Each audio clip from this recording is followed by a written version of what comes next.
Welcome to Men Alive, a biblical journey to help us conform to the image of Jesus Christ. I'm your teacher, Dr. Jim Cunningham, author of the book Men Alive. Normally, I am the teacher, but today our host, my longtime friend, Paul Estabrooks, is switching roles. Paul, what are you going to share? Jim, you've known for a long time that I love stories, and today is no exception. I've asked our mutual friend, Dr. Ron Boyd McMillan, to share a significant story he loves to tell that took place in China. Dr. Ron.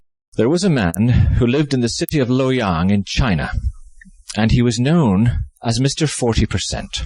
And that was an outrageous percentage because he was in an outrageous trade. He was a black market racketeer. And this was his racket. Luoyang is the capital of the ancient dynasties of China. And there were always archaeological digs going on in the city. And he would ensure that under cover of darkness, he would go into the archaeological site and he would steal what they had uncovered. Whether it was a terracotta Buddha, a vase, you name it, he stole it.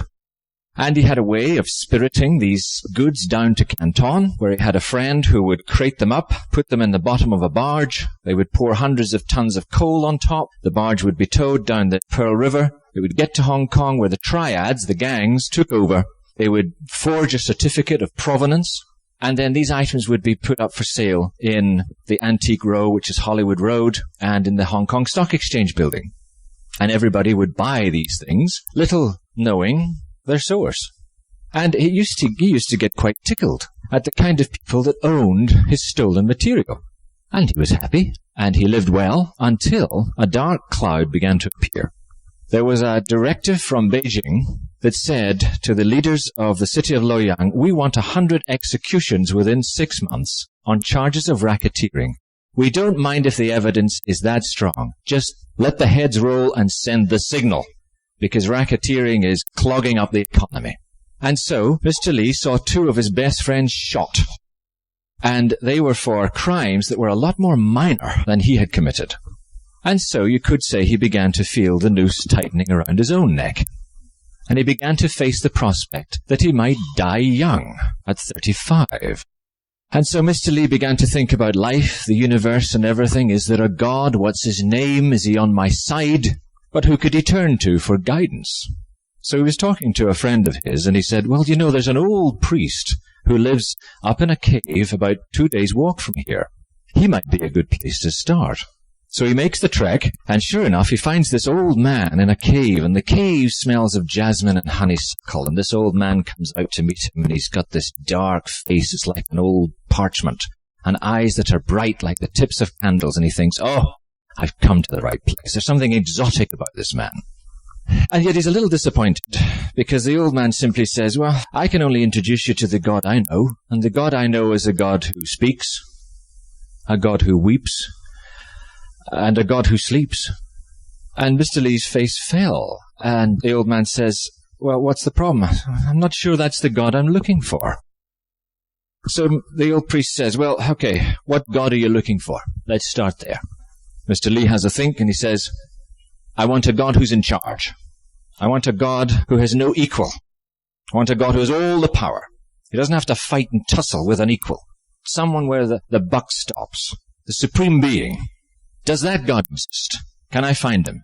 The old man said, time for you to meet the God who speaks. And he says, get yourself a Bible and read the first chapter of it. This is a time when Bibles were very scarce in China, but Mr. Li was not a black marketeer for nothing. And he soon had one in his hands, and he began to read the first chapter of it. And of course, immediately he saw what the old man meant. There's this refrain that goes through the first chapter, and God said, and God said, and God said. And all as a result of a word, galaxies burst into being. Huge ocean currents swelled up from barren rock. Forests clawed through the topsoil. Men and women stood tall at the result of a word. And he thought, that's power. That is power. I have to speak and then I have to do. God just flaps his tongue and it is. So he thought, so there is a supreme being after all. Fancy that. Well, he was happy for a while, but then he had a very distasteful duty to perform. His best friend, the one that was left, hadn't been shot, his wife had a child. And as the baby was coming out of the mother, the father was devastated to discover that it was a girl. And he did what many Chinese men do. He strangled the baby at birth. And he asked Mr. Lee to go and dispose of the body. Mr. Lee finds himself trudging into the fields on a dark night. It's raining, and he drops the little bundle of dead life down a well. And he hears the splash, and he looks up at the sky and he thinks, this is a rotten world. I don't like it. What happened to the God that spoke all this beauty into being? So he went back to the old priest and he said, does this God still care? It's all right for you sitting up in a sweet-smelling cave, but I'm down in a city and it stinks. This is a rotten world. Did God just make it and then get fed up with it and then move on to other worlds? Is he still involved, or is he just so removed by it? Maybe he's got other worlds that he's happier about. Old man says, time for you to meet the God who weeps. So he says, you go and read the story of the flood in Genesis chapters 6 to 9. So he goes and reads the story of the flood. And this is a bit more tricky. What's this got to do with weeping? Well, he's Chinese, so he very quickly thinks allegorically, could the flood represent the tears of God? And could you see the flood as a gigantic act of justice? That God was so moved by the wickedness of human beings that he wiped them out to start again with them. At least it proves this. This God was not indifferent. This God still cared. This God was still involved. So he read on in this book. He was quite piqued. He read about how God picked a nation for himself, gave this nation a great warrior leader, gave them laws, called it a covenant, fought their battles, and for a while he was happy again. And then the bombshell came. You are listening to Men Alive with Dr. Jim Cunningham and Paul Estabrooks. You can receive a free PDF by sending me, Dr. Jim, an email at menaliveuntogod@gmail.com. That's menaliveuntogod@gmail.com. Let's return to Dr. Ron and his story about Mr. Lee in China, searching for the God who speaks, the God who weeps, and the God who sleeps. When we left off, Mr. Lee was shocked to receive a message from his closest friend. And Dr. Ron picks up the story here, sharing what that message was. A friend said, there's a man who's come from Beijing. He's from the Ministry of National Security. He has a list of 3 men he wants shot. Your name's top of the list. You're a dead man. He goes back to the priest one last time. And he says, you know, I've read this book and I'm sick of it. It seems that this God is just always on an anti-corruption campaign. He's just like the Chinese government. He's always wiping people out. People are always coming short. And then he asks for blood. What chance do I have with a God like this? I know I've got blood on my hands. I know I've done horrible things. Is this God on my side? Or am I just going to face more wrath when I die?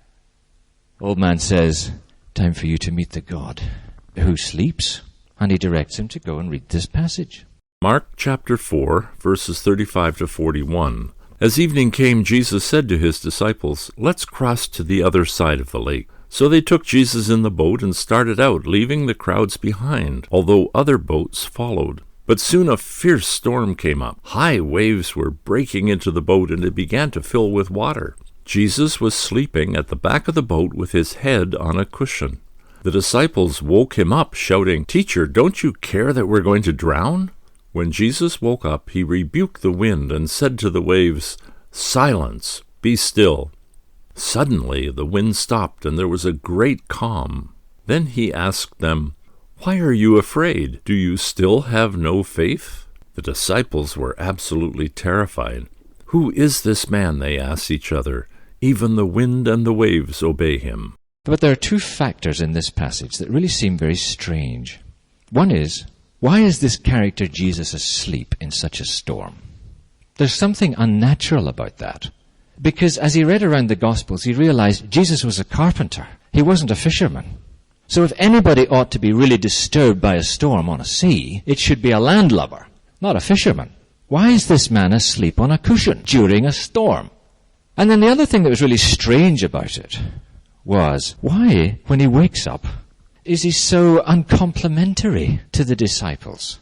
as if to say, well, it's only a storm, never mind. They're fishermen. They know the rules of the sea. If there's a storm, you don't go into the center of it. You keep clear of it. That's how you survive on the sea. And he seems to suggest, shouldn't have been afraid at all. What's your problem? So he puzzles about it until a light bulb goes off in his head, and he realizes, he thinks back to a verse that he read when he was reading the story of the flood. And it was in Genesis chapter 8. And it's that verse where it says, and God made a wind blow over the earth, and the waters were stopped up. And he thought, my goodness, it's the same God. The same God that spoke all this into being. What's it doing in a body? And so then the passage made sense. Of course he was asleep. Wind and waves held no terror for him. He spoke them into being. So he can sleep through them. And when he gets up, it's just a simple matter to calm them down, because this is the God who spoke it all into being. And he's surprised at the disciples then, that they haven't realized by now what his identity is. He's the God who speaks, not just the God who sleeps. And so he realizes, and great sobs heave and break his body as he realizes that this God loved him so much that he had become a human being just like him. It proved he was loved. Why would this God bother otherwise to become a human being? So he bowed his head, and almost right away he was arrested. His trial lasted about 15 minutes. He was sentenced to death, and he was put into jail where he was rapidly losing weight on a diet of rice and sand. No one came to visit him in the month that he was in jail. Who wants to see a condemned gangster? Not even his family came to see him. The day before he was slated for execution, they said, you have a visitor. Go to the gate, and you can speak through the gate. It was the old priest, and the priest just said to him, did you meet the one who sleeps? And Mr. Lee nodded. The old man walked away, and as he walked away, he heard Mr. Lee say in a voice that was raspy and croaky, he's in the boat with me, so the storm will do me no harm. And in the following morning, he was taken out, paraded in front of the town, taken to a stadium, shot, and his body was lifted and pushed into an unmarked grave outside the city. But the storm did him no harm. There you have it, men. Mr. Lee discovered Jesus was in his boat, and thus the storm would do him no harm.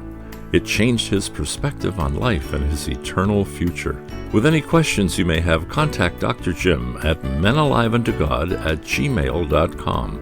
That's menaliveuntogod@gmail.com. Men Alive is a production of Go Teach Global. Visit our website at goteachglobal.com. Until next time, I'm Paul Estabrooks on behalf of Dr. Jim Cunningham, encouraging you to become men alive, transformed into the image of Jesus Christ.